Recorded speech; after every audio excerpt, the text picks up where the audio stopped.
This with a word of prayer. I will open us the word of prayer. God, we thank you for your word. Thank you for coming to know you more, and pray your spirit on us here and those on Zoom and those who will watch later. God, that you give us wisdom, insight, to be moved by your word, transformed by your word, and transformed to the image of your son. Pray all this in Jesus' name. Thank you. So we're in John chapter 9 this week. Majority of the story is about the healing of the man born blind. I want us though to just remind ourselves, where did chapter 8 end? It ended on an extremely ominous note. The last phrase of the last verse of chapter 8. What was that last phrase of the last verse of chapter 8? People had picked up stones to stone Jesus, but Jesus hid himself and he went out of the temple. Right, went out of the temple. And Joanna mentioned last week that is explicitly a reminder of the opening of the book of Ezekiel, where God makes quite a show of leaving the temple. It does not bode well for the temple when God leaves it. And we talked about that it's essentially Jesus saying, okay, y'all don't want me here. Fine, I'm out of here. So where do you expect the narrative to go from here? Do you expect things to get, wow, lollipops and unicorns from here on out? You only hope. What do you expect the narrative to do at this point? Things can only get worse. Yeah, exactly. We're clearly in that descending arc that we've talked about, that the Gospel of John is written with this arc. Jesus starts in chapter 1, verse 1, right? The Word was God, the Word was with God, the same was in the beginning with God, and the narrative just kind of goes down from there.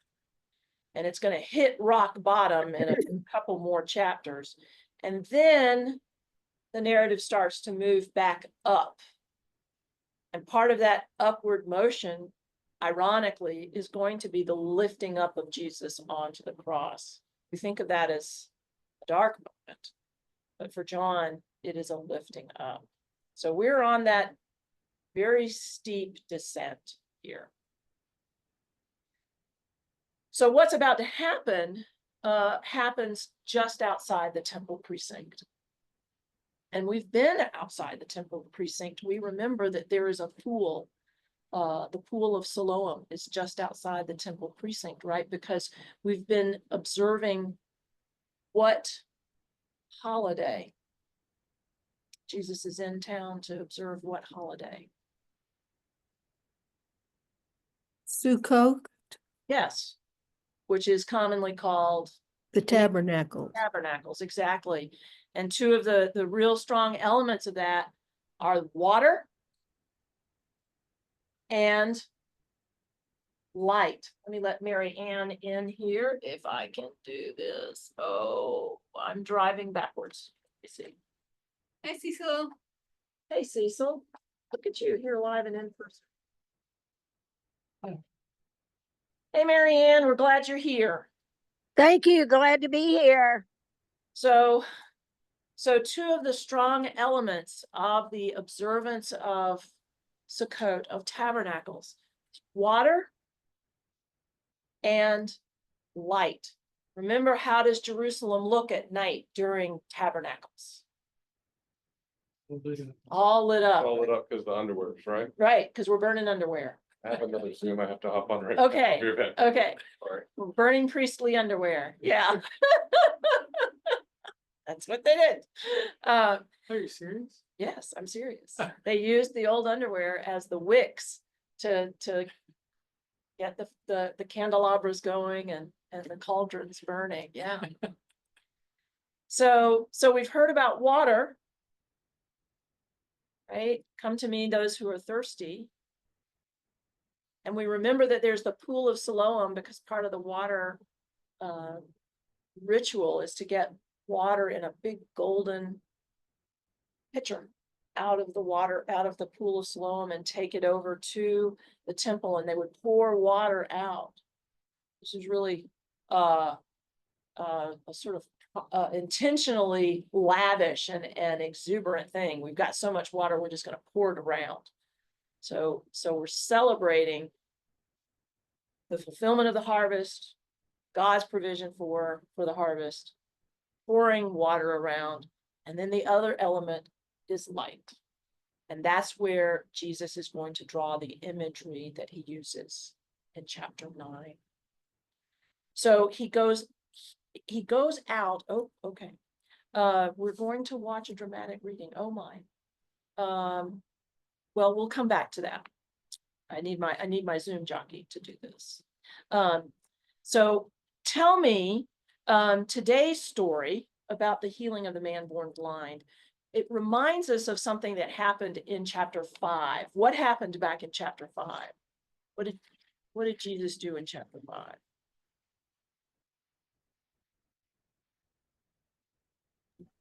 He healed on the Sabbath. Yes, exactly. He healed a lame man on the Sabbath. And how did that play with the religious authorities? Not well. Not well, right? So this is a rehashing of that, only even writ larger. This is not just a lame man, but this is a man, and not just a blind man, not someone who just lost his vision. This is someone who had been born blind. And how does the trial, right? The man born blind kind of gets put on trial, right? Right? How does that recall Jesus' own experiences so far in John? Being tested. Yeah, just the same way that Jesus keeps getting accused, essentially put on trial, and of course, eventually is going to be officially put on trial, both before Jewish authorities and Roman authorities. This man is essentially put on trial. Why do you think that might have been important to hear if you were an early reader of this book, if you were one of John's early readers? Why would this story be important to hear? The story about healing blind men. Yeah. I think because wasn't it that the people thought that the man was blind, he did something wrong, or his parents did something wrong? So yeah, so there's that issue of why do bad things happen to people? Right. So that is certainly always an important issue to human beings. Why would the way that the blind man is treated in the wake of being healed, why would that be important to the early church? The good part about that was that Jesus went back to the man and he was a believer. He believed that Jesus was who he says he was, and that was important. But it also showed the people that the Jewish leaders didn't believe Jesus. Well, they didn't believe this guy either. There's a parallel there. Right. And what is the experience of the early church? Are they well received? No. Right. So there's this warning in this, and this acknowledgement that those who follow the Lord are, one might say, at risk or almost guaranteed that they're going to experience the same kind of opposition that Jesus experienced. The Gospel of John, there's a lot of conflict in the Gospel of John. I mean, think about conversations that we've heard so far. Nicodemus misunderstands. It's not really a conflict. He misunderstands. think about the conversation with the woman at the well. There's some altercation going on there. Who are you, a Jewish man, talking to me? All of these altercations with the Jewish leadership, there's a lot of conflict. And scholars point out that seems to indicate that this congregation to whom John was writing and out of which he was writing was probably itself experiencing conflict with people outside of the church.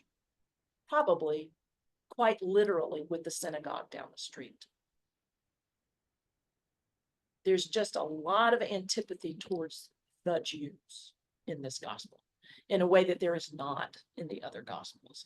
And there's an emphasis on how to deal with conflict and to expect conflict. So this seems to be a church that is itself embroiled in some sort of fight with the outside. Contrast the response, the man born blind. Kathy, you've pointed to this in verses 35 and following. His response is what? What is his response to what has happened to him? He tries to answer the question several times, but they keep hammering him. And Well, starting at verse 35. So okay. when he's back with Jesus. Okay, well, Jesus asked him, "Do you believe in the Son of Man?" And he said, and he asked, "Well, tell me who that is, sir." And then Jesus says, "I'm the one with whom you're speaking. I am he." And then he says, "Lord, I believe." Yes. And he does what? He worshiped him. He worshiped. That's pretty radical. For anyone of Jewish background to worship somebody. It's downright unheard of. His response could not be more different than what is the assessment of the Jewish leadership? What kinds of things did they say? Are you blind too? Yeah, right. They accuse Jesus of what kind of things? Well, that he's a sinner. He Right, was verse born in 16. sin. What was verse 16? What do they say? Not from God, Not from God because doesn't keep the Sabbath. doesn't keep the Sabbath. So their understanding of observing the law is this checklist, right? Don't do this, do that, don't do this, do that. How is that ironic during tabernacles? What is tabernacles about again? Celebration. A celebration of the The gift harvest. of the harvest. And from a historic standpoint, what during the sort of the extended Exodus story is remembered by tabernacles? What event? Erecting the tabernacles, creating the tabernacle. Living in the tabernacles. And they lived in the tabernacles right during their time in the wilderness. And what did God call while they've got their tabernacles, and God calls Moses up onto Mount Sinai, and what does God do? Is the Ten Commandments. Gives them the law, right? And specifically the 10 Commandments, right? So it's a celebration of the gift of the law. When you start viewing the law as a checklist, thou shalt not, do this, don't do that, do this, don't do that. Are you celebrating anymore? Not really. No. Are you getting at the heart of the law anymore? Are you recognizing what the law is? Yeah, even? probably not. Probably not. Not so much. Yeah. Right? This holiday is supposed to be celebratory. Remember, it is the only holiday where God commands the people to rejoice. And here these guys are confronted with what incredible thing in front of them. Miracle. A miracle, such as an unheard of miracle. And their only response is, right? The only person who's happy here is the man whose sight has been returned. Everybody else is all prune-faced.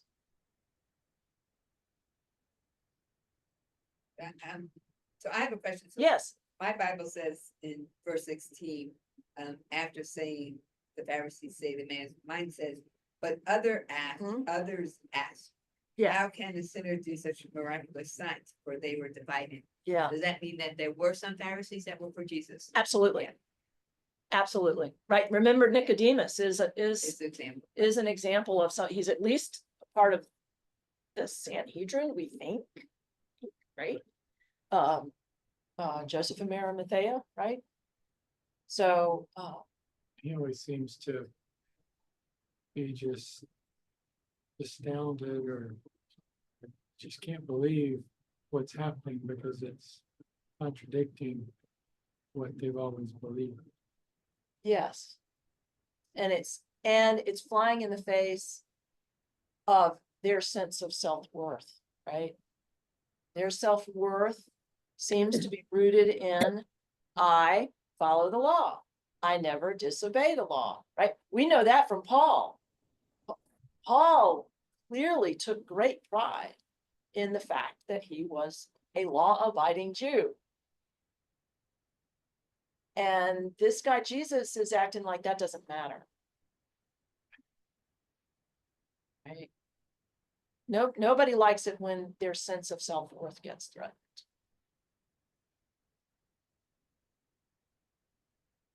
But he also kind of believes Jesus is who he is. He's kind of conflicted, Who, Nicodemus. yeah. Yeah, So yeah. he doesn't know whether he should be a Pharisee or be a Jesus follower. It's like, Or perhaps one can be a Pharisee and be a Jesus follower. Yeah, but He's- if he's a Pharisee, then he's got to believe that this guy is just a prophet. Almost, well, because that's what they all believe. And so if he breaks from them, it's, yes, there are Challenge. consequences. Well, there are consequences, right? If you say that Jesus is the Messiah, right? We hear that in this passage in verse 22, right? That there have already been threats that if you confess that this Jesus is the Messiah, you'll be put out of the synagogue, right? You'll be shunned, to use the term of that the Mennonites and the Amish might use, right? You'll be shunned, right? And that's like a death sentence. Nobody will do business with you. Nobody will have anything to do with you. Was the blind man, when they said that they ran him out, was he put out of the synagogue on a permanent basis? We don't know. Okay. This is all we got. But that's why the parents, when they ask the parents, they're like, don't ask us. Right, He's a grown man. You ask him Yeah. yourselves. yeah. They were afraid of being thrown out. right? Exactly, Yeah. exactly. And that's another thing that scholars point to, that it may be that John's congregation has been thrown out of the synagogue. That's why I say very literally the conflict with the synagogue down the street. They've probably done what we see in Acts, right? When Paul comes and preaches first in the synagogue, and then there's a fight that breaks out over whether Jesus is really the Christ or not, and some people get cast out, and so then they go to the house of somebody nearby who accepted Paul's message. It's probably what has happened. I think it's despicable what you just said. Not what you said, that the parents essentially disown Yes, their child. yes, That's what I meant. yes, they do. Absolutely. And what does that suggest may be happening in John's community? Families turning against family. All in the name of God. Yeah, Oh, that sounds familiar, huh? yeah, I understand. yeah, The God that they've always believed in, not the new Jesus. Yeah. Showing up. and I'm gonna stick up for, remember that Jesus himself, although not a Pharisee, gives voice to beliefs of a segment of the school of the Pharisees, specifically Hillel, those who followed Rabbi Hillel. So there's nothing inherently antithetical. But when our religion becomes our God, that's where the problem starts.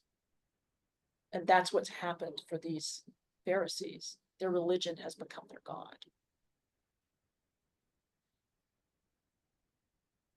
And this is an appropriate time to ask, when John talks about the Jews, does he mean all the Jewish people? I don't think so. So why or why not? What do you think?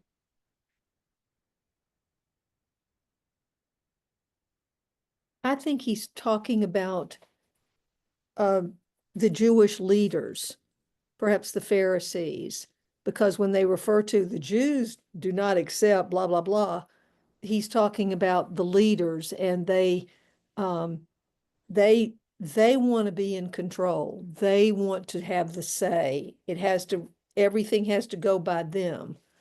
And I believe that it's the Jewish, when he says the Jews, he means the leaders. Is it all of the leaders? Are all of the leaders opposed? No, because you've got Nicodemus who, Right.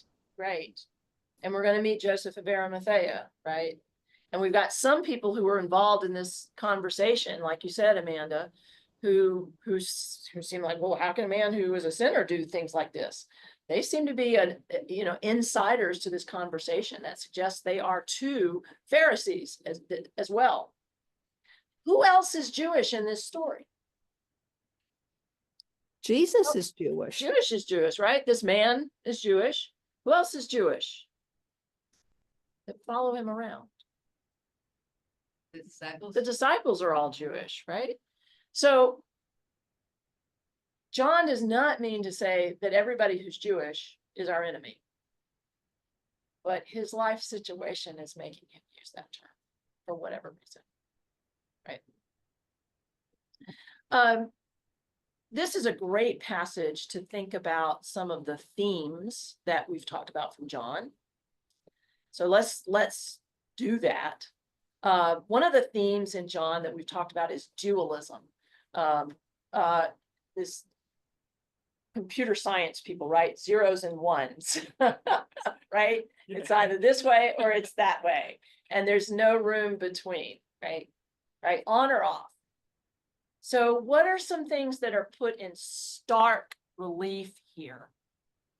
That's sort of the same thing. There's a dualism in this passage. Think about these. I Go ahead. was thinking, Go ahead, Kathy. okay, I was thinking that the blind man and Jesus, it was kind of a dual way they were treated. They both were, well, you're wrong. We are the final authority. You think you can teach us a thing? And then they just tossed him out of the temple. But there's a dual treatment for both Jesus and the blind man, who is now. Yeah, so there, the conflict is what we're talking about when we say dualism. Okay. Jesus on one side, people arguing with him on the other side. Man born blind on one side, people arguing with him on the other side. What about his own experience, the man born blind? How is there one stark experience on one side and another stark experience on the other side? He says it himself. I don't know anything about what you're talking about. All I know is that I was Blind. and now I can see. yeah. So that's what I'm talking about when I say dualism, these contrasts. What does Jesus say he is in chapter 9? I am the, look at verse 5. I am the Light of the world. light of the world. Well, what's the opposite of light? Dark. Let's see. Right, not see, right? So who in this story can see? The blind man. A blind man, right? And who cannot see? The Jewish leaders. Right, the ones who are set against Jesus, right? So there is this dualism, and there's this sort of sense of dualism almost of powers in the world, right? There's God, Jesus over here, and then these powers of the world over here. And we've already touched it, irony. I mean, what's the central irony in this whole thing? And you've said it, Kathy. Well, I think that the irony is the fact that Jesus has made his point, the blind man corroborates it, and they are just, they're not happy that he can see. They treat him like he's dirt. He's the one that tells them, you're the ones that can't see, not Yeah. me, Right, it's you. right, And right. Jesus kind of reiterates that. yeah, And that is such irony. And they're so pig-headed, they don't even, well, maybe this guy's onto something. I mean, it's totally logical. They are And he said devoid that, of right? logic. He says that because they asked him again, and it's like, you're asking me again? yeah, What do you want to be? You want to become a disciple? yes, I exactly, told you, come on. yes, Yeah. yes. And the fact that he asks that question when he is not himself yet a disciple, right? There's all kinds of irony, levels of irony here. Uh, um, there's irony that of all people who don't stick up for him, his own parents don't stick up for him, right? That's what you would expect. They have put it in contemporary terms, a positive legal responsibility to stick up for him, right? It's an irony that great day in the morning, could anything be more obvious? That this miracle worker has got to be of God. And they don't see it. And yet they're supposed to be the religious leaders and teachers, right? It harkens back to what Jesus asks Nicodemus. You're a teacher of Israel and you don't understand this? Wow. Wow. Okay. Now here's a little tough one. The sacraments. Baptism and Lord's Supper appear in metaphor throughout the Gospel of John. Do we see something of a sacrament here? The water Yeah. is, Where's the water? well, they're bringing the water. On the blind man's eyes, right? Jesus makes a little paste and puts it on his eyes. Yeah, it's almost like a baptism. We think of water as clean. Water wasn't clean. Yeah. Back then, right? Right? Yeah, it's almost like a little baptism scene there. We certainly associate, I was once blind, but now I see, with a conversion experience. And you also think about, Adam was created from dust, Yeah, which is essentially mud. right, without the water. Yeah, yeah. And it is evocative too of that scene in the second chapter of Genesis where God molds the clay. We see Jesus here not being a carpenter, but being a potter. Yeah. And then another theme throughout is simply word made flesh. How does this passage show us word made flesh? What does Jesus say he is? He's the light of the world. And what does he do? It's like, it's like, Right. I think it's interesting to remember the ancients did not understand how vision worked at all. We understand that light comes into your eye, it hits your retina, it activates cells in the back of the eye that then send electrical stimulus through nerves into your brain, and your brain processes it and you see stuff, right? That's not what the ancients thought happened. The ancients thought that light came out of your eyes, and that's how you could see.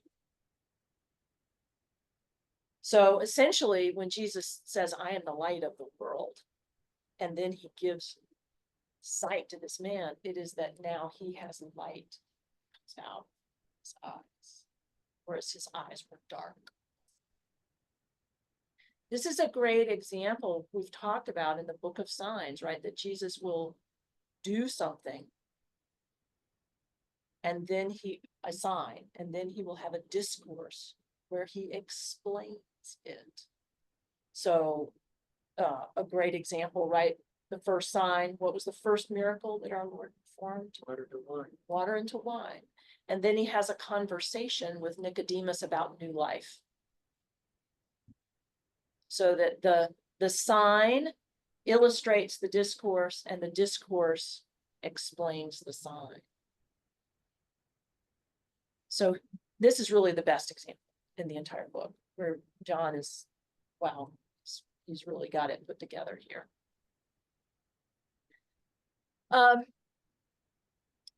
One of the things about this passage is this idea of application of the law, and how some of the Pharisees see the law and right judgment, right? They are passing judgment. They think they're seeing and passing judgment based on their sort of checkmark system. What does this passage tell us about what is really right judgment here? What informs right judgment here? How do you render right judgment? Of the law. Meaning a checkmark system. If you're a legalistic Pharisee, yes. Who here really shows right judgment? Jesus and Jesus. the blind man. And the blind man. How did they show right judgment? They both spoke the truth. Yes. The blind man questioned when he asked, are you wanting to be his disciples? And he explains, I couldn't see, now I can. I mean, only someone of God can do something like that.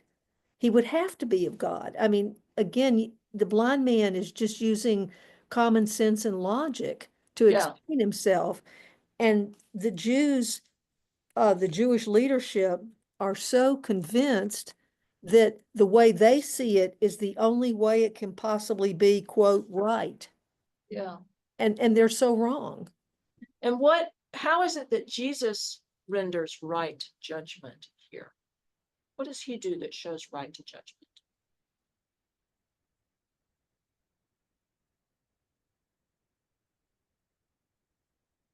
About the miracle being good.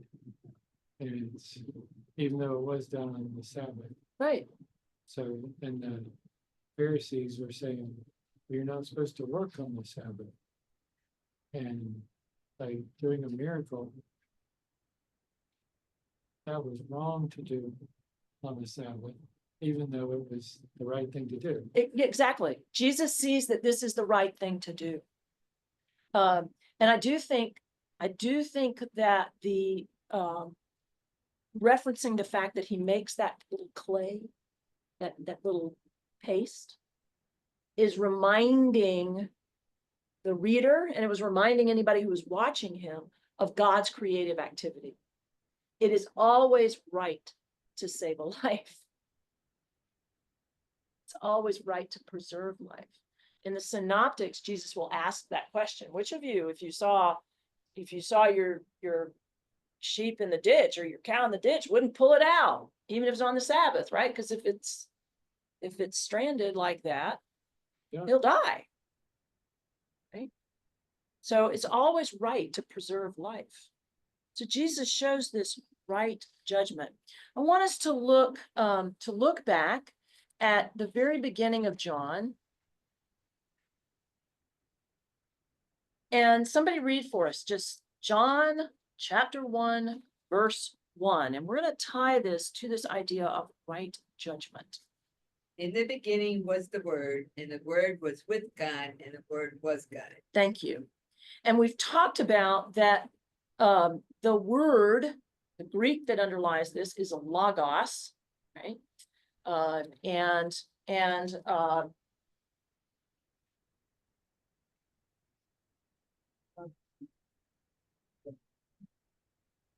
that's it.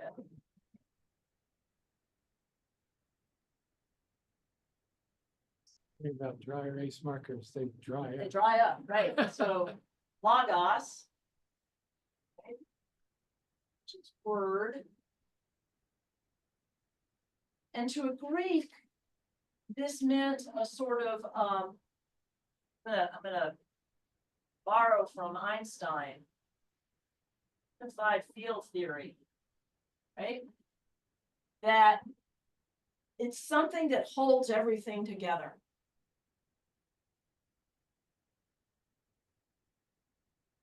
To the Jewish thinker,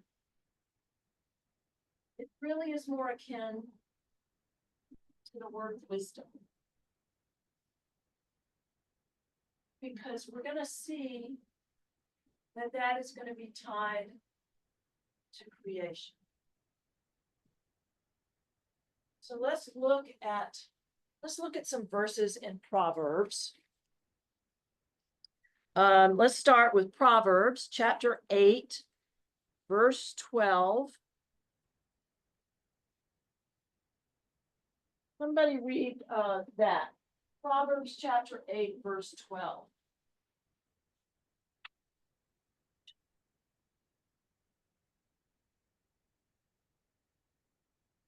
Then 8:12. Yeah, chapter 8, verse 12. I, wisdom, dwell together with prudence. I possess knowledge and discretion. And discretion and knowledge. So who in this passage showed knowledge in John chapter 9? Good knowledge. Well, Jesus, Right, but then the blind man, because he knew it Exactly. came from God. exactly. And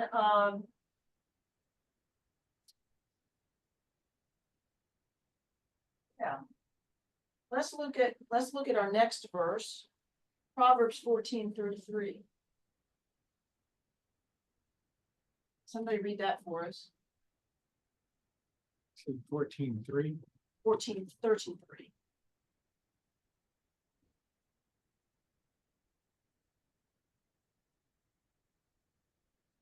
Wisdom is at home in the mind of the one who has understanding, but it is not known in the heart of fools. Thank you. So it abides in the Mind of Mind. those that understand. mind, understand. And what's the other organ that's mentioned here? It's Heart. not in the Heart. heart. Heart. What did Jesus show to the man born blind? Did he look on him? Oh, just some guy, born blind. It's a Sabbath. I can't be bothered. Heartfelt. Heartfelt, compassion. And he made sure people knew that it wasn't this, he was. What was, it wasn't, he wasn't blind because he sinned, Very good. because that's important. Exactly. Yeah. And People, he would have, yes, could have corrected it anyway, even if he had sinned. But if he just made sure that. people knew, Exactly. Yeah. because it was a stigma Right. on this guy and on the parents, both. Who don't seem very grateful for Jesus having cleared them. Let's look at the next one, Proverbs chapter 16, and actually let's do verses 21 and 22. Proverbs 16, 21 and 22.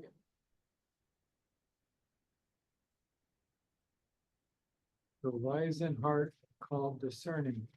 Gracious words promote instruction. Prudence is a fountain of life to the prudent, but folly brings punishment to fools. So discernment. What does it mean if you can discern? What does that mean? Don't think too hard. What does it mean? to Determine discern? right from wrong. Yes, you can tell things apart. You make a discrimination, not in the bad sense of the term, but in the good sense of the term, right? And it's a what? It's a. What is it in 22? Wisdom is a Fountain of life. fountain of life. And again, it's the wise of heart and pleasant speech.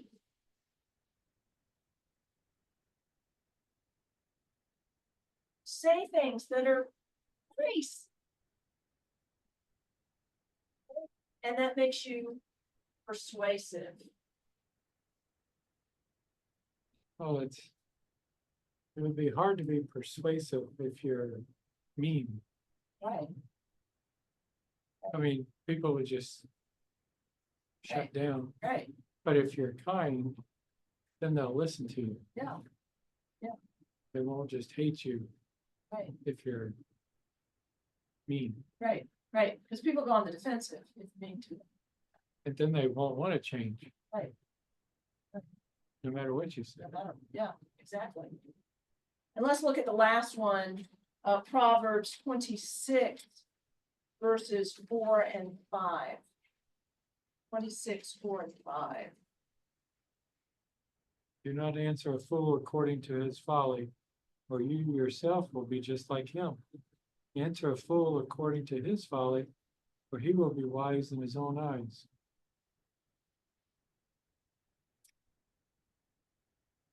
Actually, that's an interesting translation.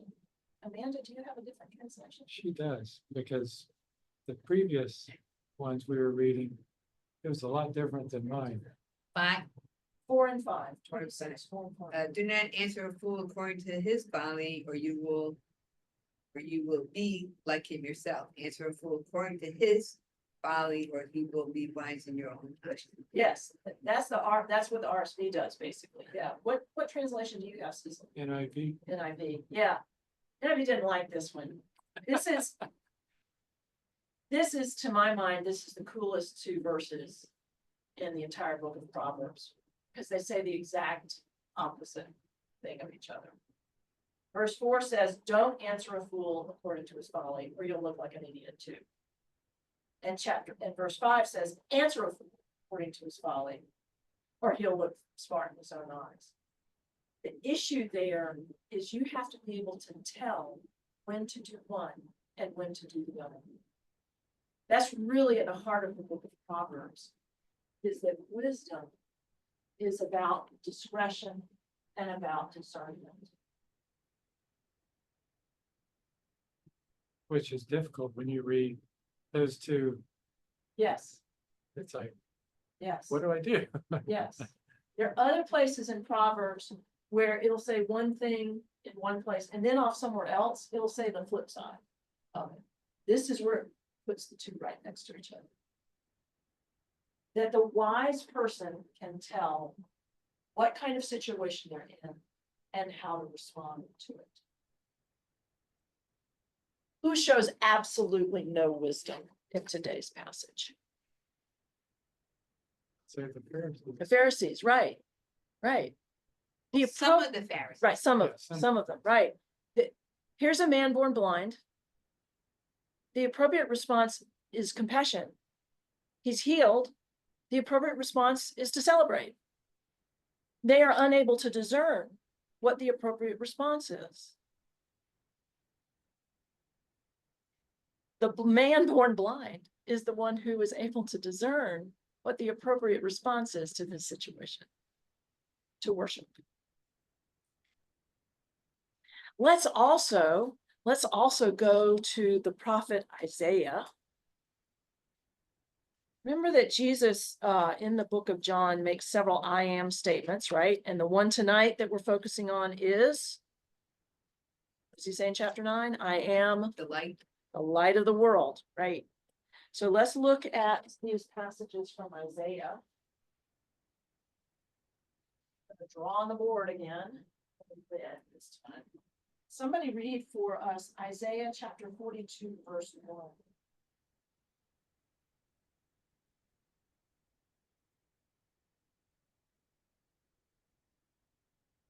Here is my servant whom I uphold, my chosen in whom my soul delights. I Thank have you. put, You can read read the rest of it, sorry. no problem.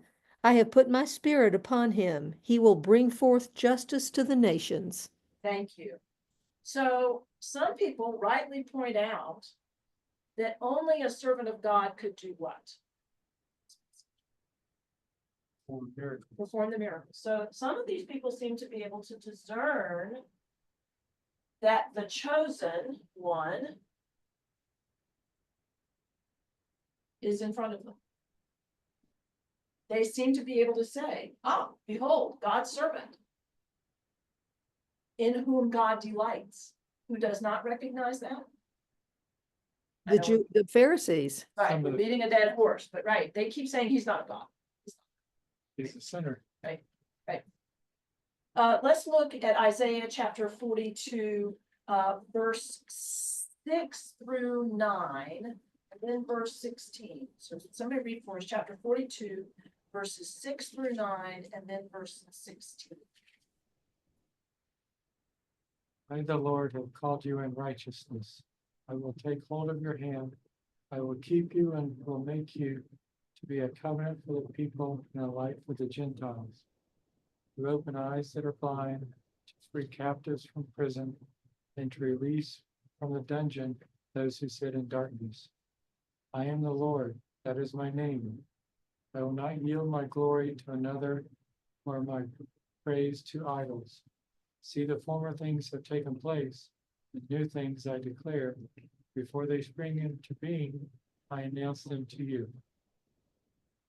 In verse 16. 16 by itself. I will lead the blind by ways they have not known. Along unfamiliar paths I will guide them. I will turn their darkness into light before them and make the rough places smooth. These are the things I will do. I will not forsake them. Thank you. So what here is tied to who Jesus is showing himself to be? Servant of the Lord. Servant, yeah, so the chosen, the servant.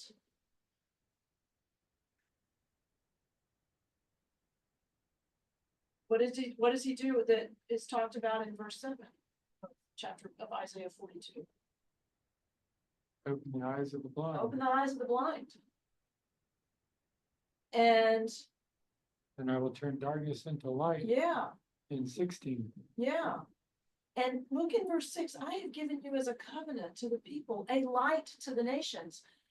Jesus is doing his job, but are these unbelieving Jews, are they doing their job to be a light to the nations? No. No. No. Essentially, Jesus has released this man from a prison of darkness. They don't see it. He's doing new things. They don't see it. They don't discern.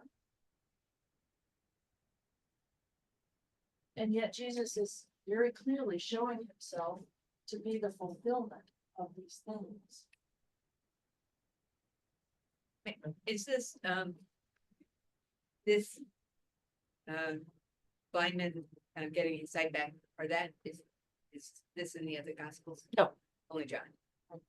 Mark has a story of a blind man receiving sight, and Jesus does use spittle, but it's a different story. He's not a man born blind. There are no parents, and it's a two-stage healing.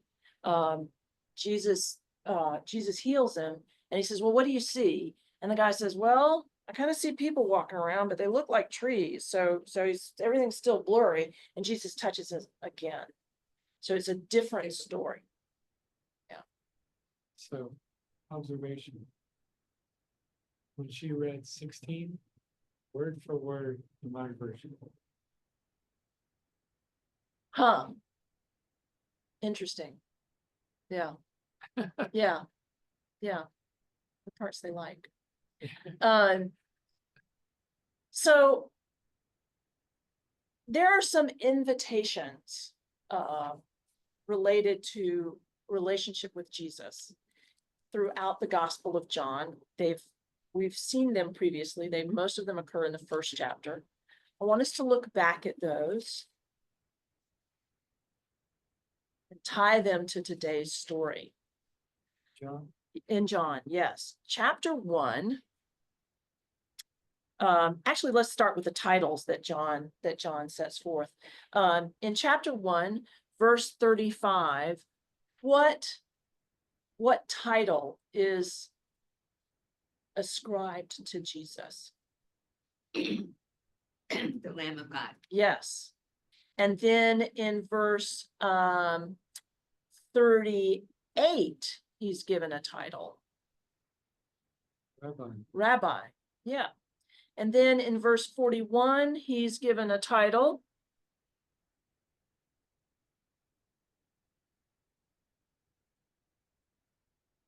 we have found the Messiah, right, which is called Christ.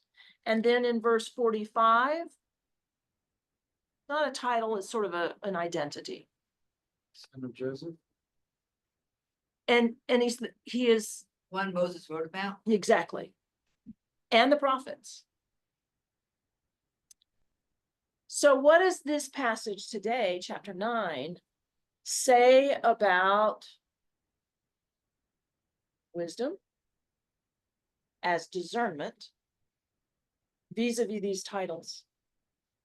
The wise person can see what? The discerning person can see what? true. That, yes, that Jesus is these things that we have heard about back in chapter 1. That the man born blind, he didn't know any of those titles. He says, I don't know anything except that I was blind and now I can see, therefore I will worship. That the sign doesn't stop there, it points to Jesus, right? That's always what a sign does. It points to something else. Okay? And now let's look at the invitations. And it's an invitation that we hear 3 times very early in the book of John. Chapter 1, verses 38 and 39. Somebody read that for us. Chapter 1, verses 38 and 39. Turning around, Jesus saw them following and asked, what do you want? They said, Rabbi, which means teacher, where are you staying? Come, he replied, and you will see. So they went and saw where he was staying, and they spent that day with him. It was about 4 p.m. Thank you. So Jesus says to them, what's the invitation? Jesus. Come and you will see. Come and see. Come and see. Look at chapter 1, verse 46. Actually, start with 46. Nazareth, can anything good come from there? Nathanael asked. Come and see, said Philip. Come and see. So even in the face of doubt, come and see. And then chapter 4, verse 29.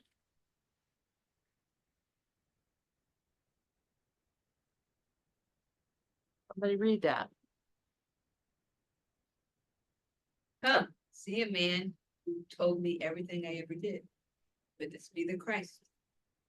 Come and see. And so today's passage enacts this invitation. Come and see.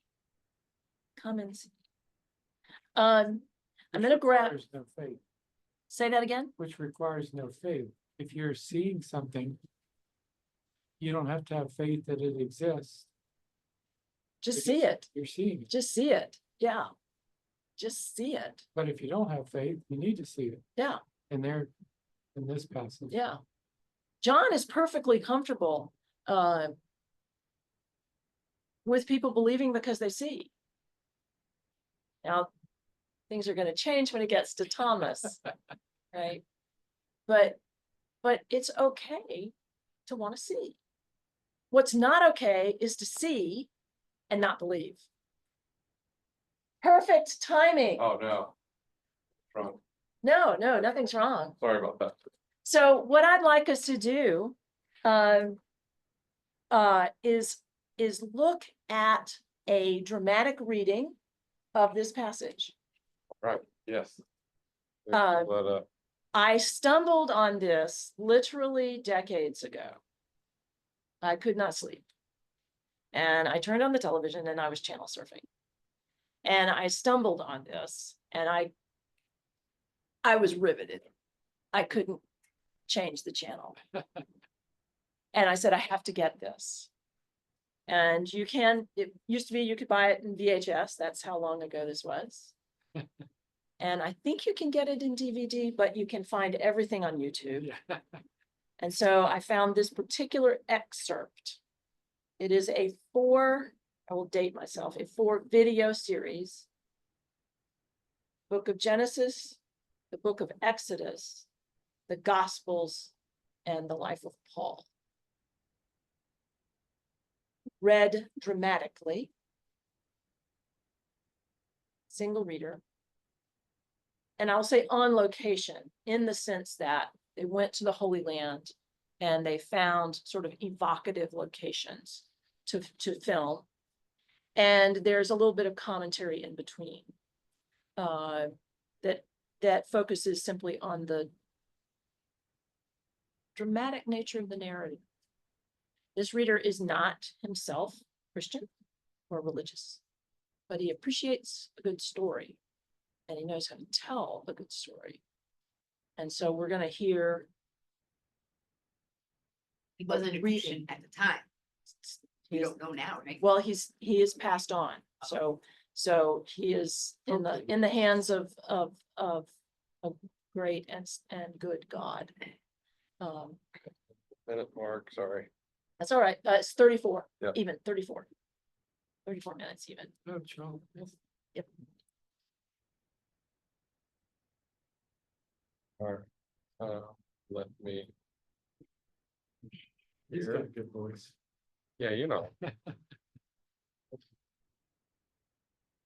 Hear this for everybody. And what I want you to do is think, he uses the King James. It is a little bit condensed, edited for length. But I want you to look at it and ask yourself, what do I appreciate from seeing this read dramatically that I've missed? Or that just gives me a different take on it. Bring something to life. All right, here we go. Got it?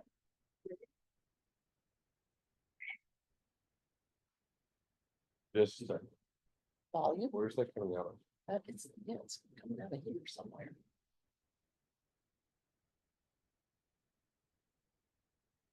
Okay. Yeah, sorry. I didn't think of this technical issue.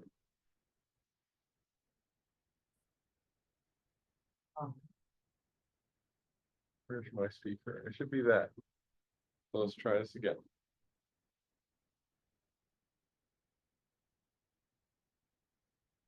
Here, you little. Yeah. Sorries, It's all right. I'm normally better at this. No, you're doing fine. Way better than I would.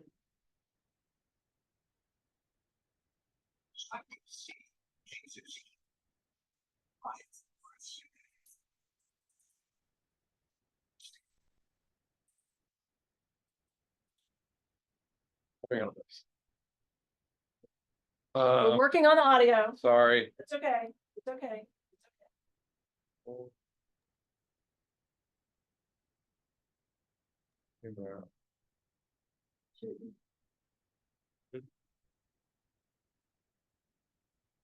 I mean, it should be coming on the TV, right? I wonder, is the volume down on the TV? No. Kathy, can you say something for me? Yes, what? Okay, that's perfect. That was great. Good, thank you. So that's coming out of there. Maybe because.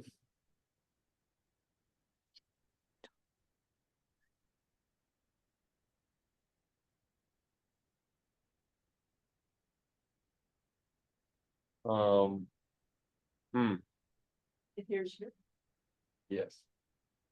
Okay, One other quick thought.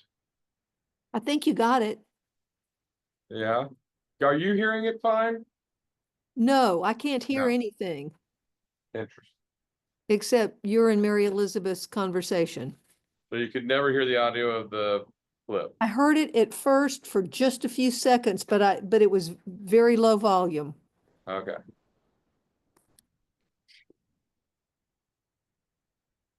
Sorry, Mary Elizabeth, what was this series called? Charlton. Charlton Heston reads the Oh, Bible. Charles. Charlton Heston reads the Bible. Yeah. It's amazing. I'm not even a big Charlton Heston fan. Here, now I think it might work. Big bucks, no whammies. They walk by and see. And the disciples seeing job. Jesus heal one who'd been blind from birth said, "Good master, who did sin?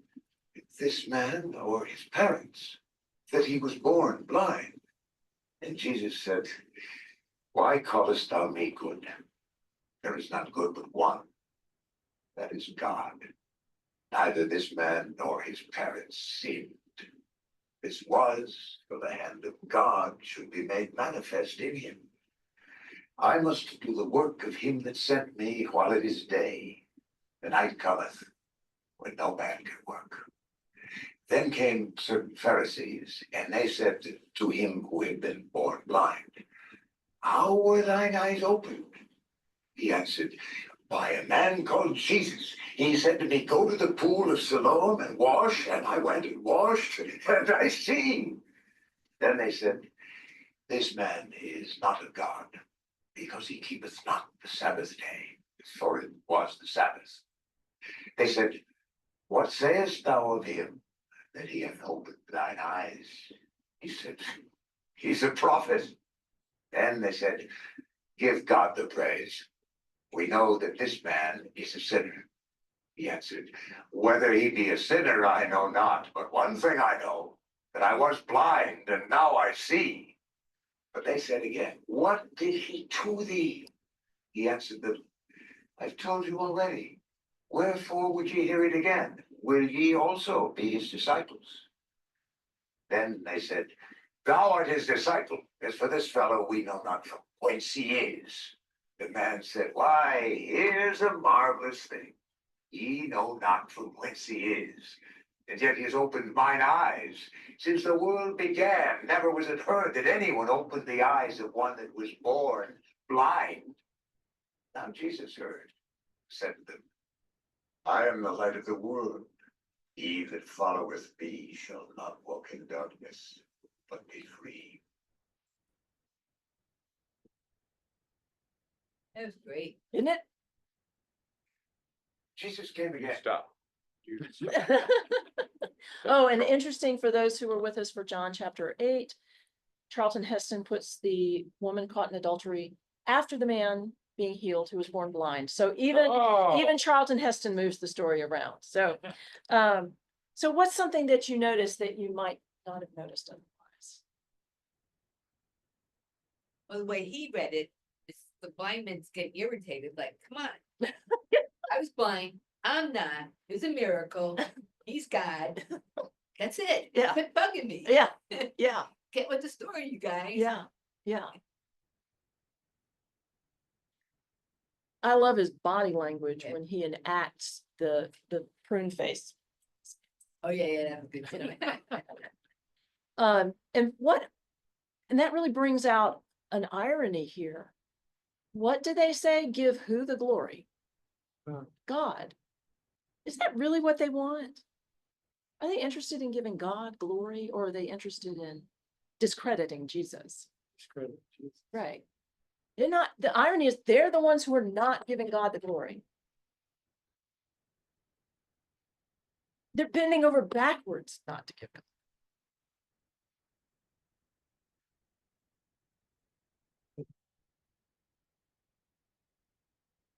My understanding is Jesus is contradicting everything they believe, pretty much.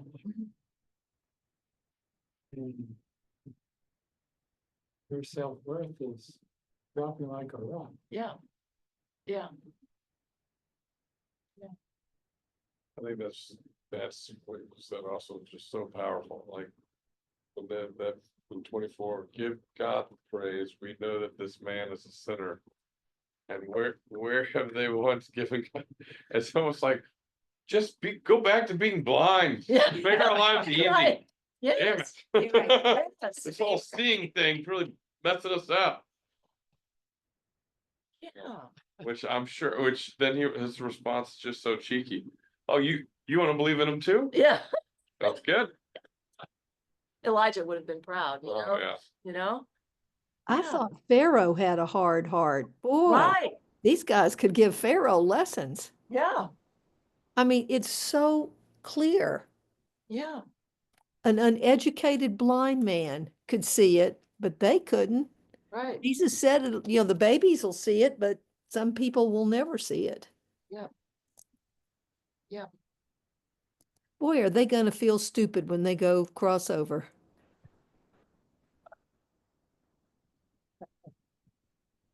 How, on that note, how is this a cautionary tale for the church? Because sometimes we can't see the bleeding obvious either. Right. And we can make our religion into our God.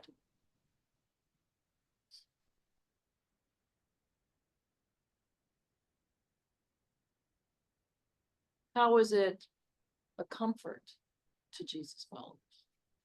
How's it look? A comfort to the church, to Jesus followers?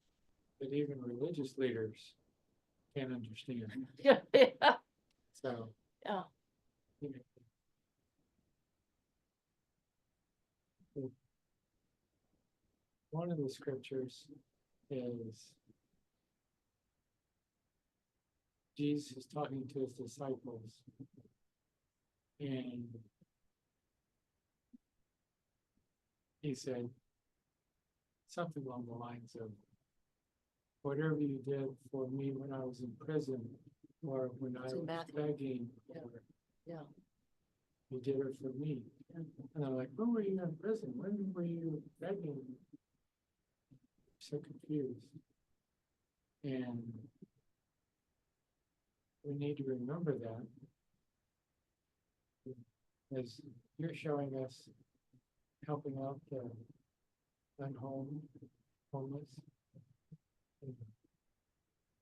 Are they? Could one of them be Jesus? Oh, Right, right, right. Man of sorrows. Right.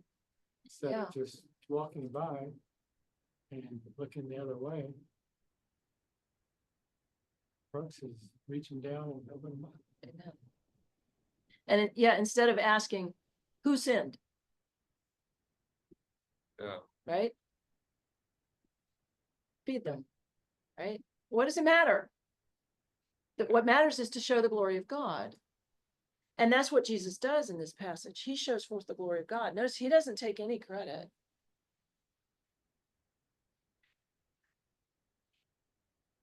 There's one point where I thought Jesus tells a man he says, your sins are forgiven, pick up your mat, and go home. Yeah, that's back in John 5. Yeah, But as we've talked about tonight, who was the sinner in the blind man's story? His parents, him, and he says, no one. right. It's irrelevant. So, Yeah. I guess continuing with the challenges of the Bible.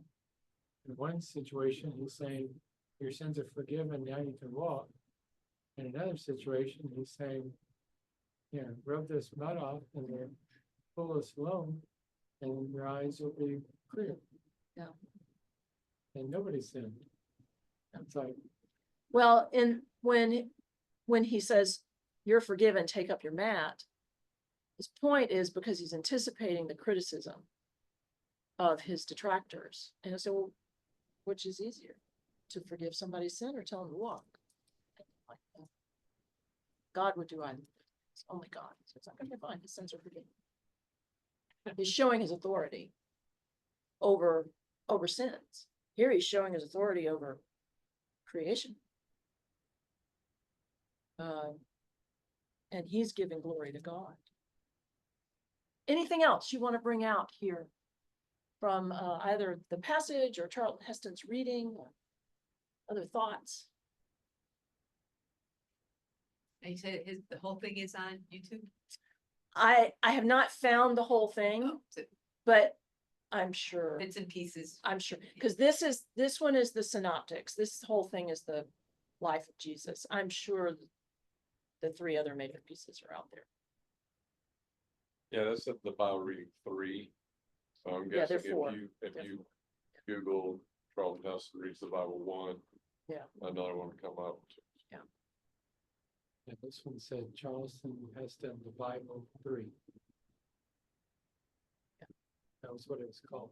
Sorry, Miss, did you deal with that the last bit? Jesus, Which last bit? the 35 through 41. Yeah. You clearly want to say something about it. No, I was hoping you had the answer. No, I just, I mean, Jesus goes back and forth and John saying, I'm not here to judge. Mhm.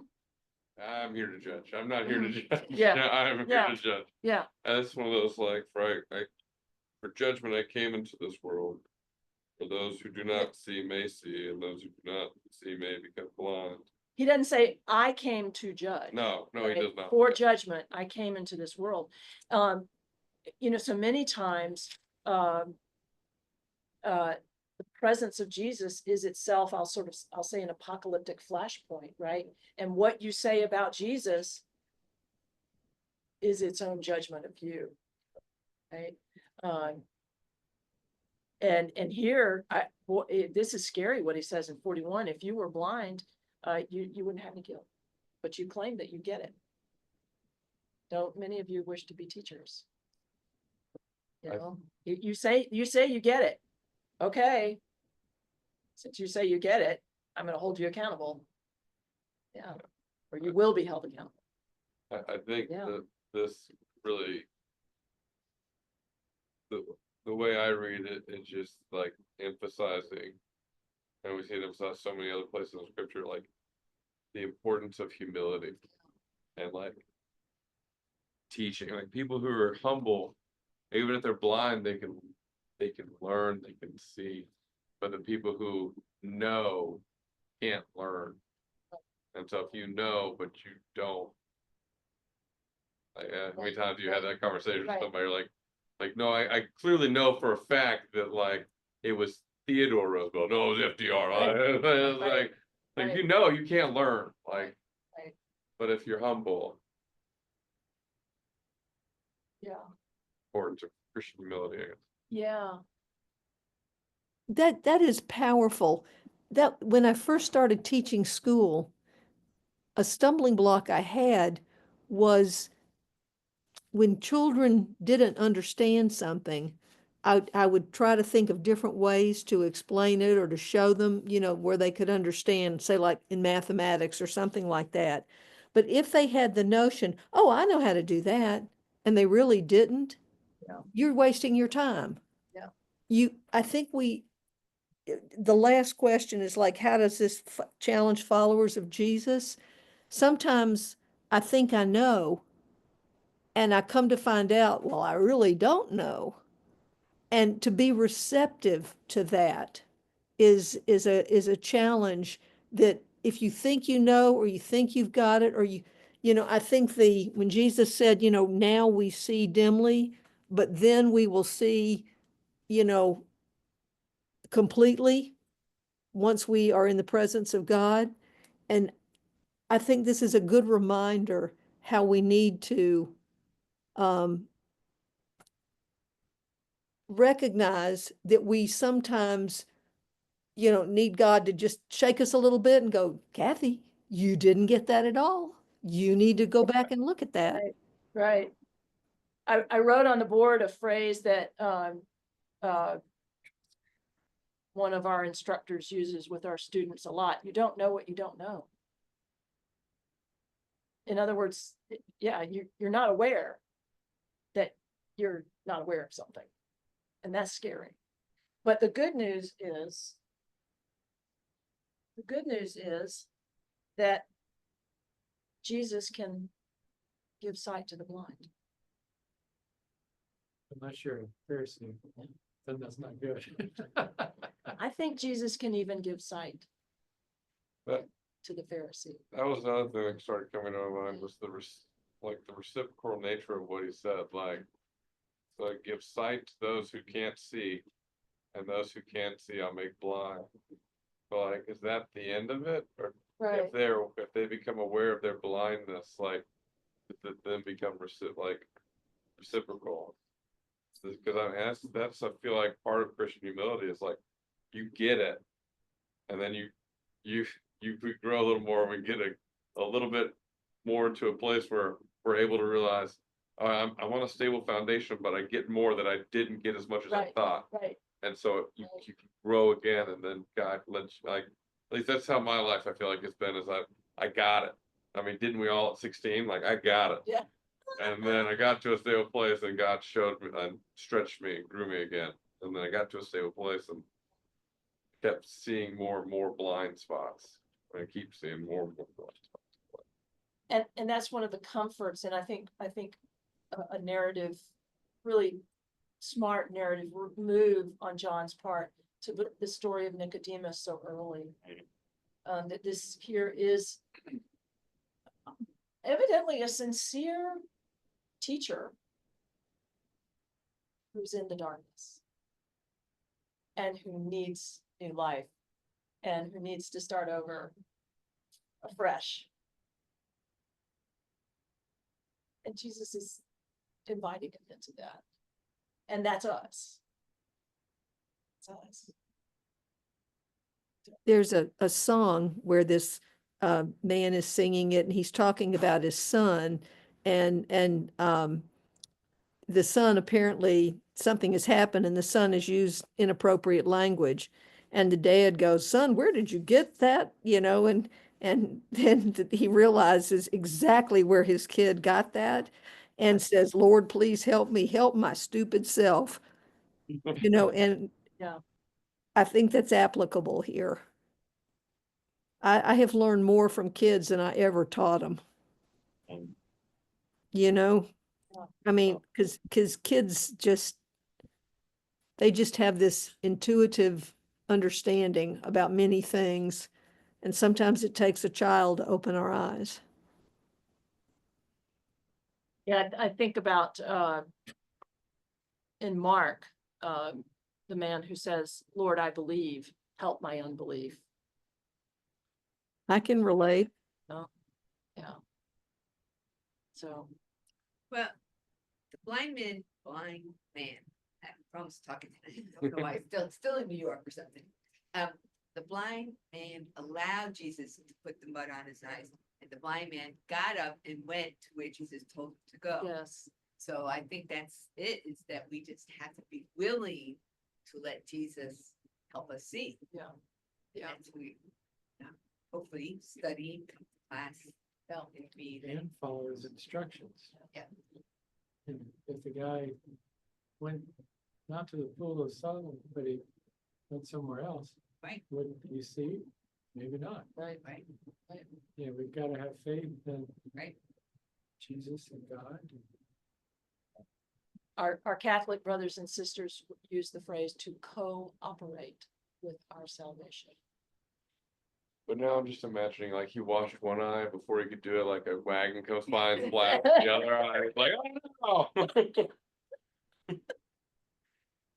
Or somebody runs up and. Like, oh, I said, oh no, oh God, I gotta go to the. we only see with one eye. There's a Monty Python skit in there somewhere. Life of Brian. History of the World Part 1 is good too. Yes, yes, indeed, indeed. Well, next week we move into chapter 10. So, And we heard when you were out of the Yes. room that you're gonna do a dramatic reading before you do your, so. Sure, absolutely. I'm gonna get a, complete with props, Yeah. I'll costumes. put a good background on the Cinematic Zoom lighting. for the people, so it looks like I'm in Israel. I just want to eat it. I want to know what you're gonna do for sheep. Gonna come dressed up. Probably have a bunch of sheep somewhere. Oh, yeah, I'm sure that's like a floor I can find. something. Well, Marianne and Kathy, thanks for being with us by Zoom. And we'll see you next week. Have a good one. Ciao. You too. That was very interesting.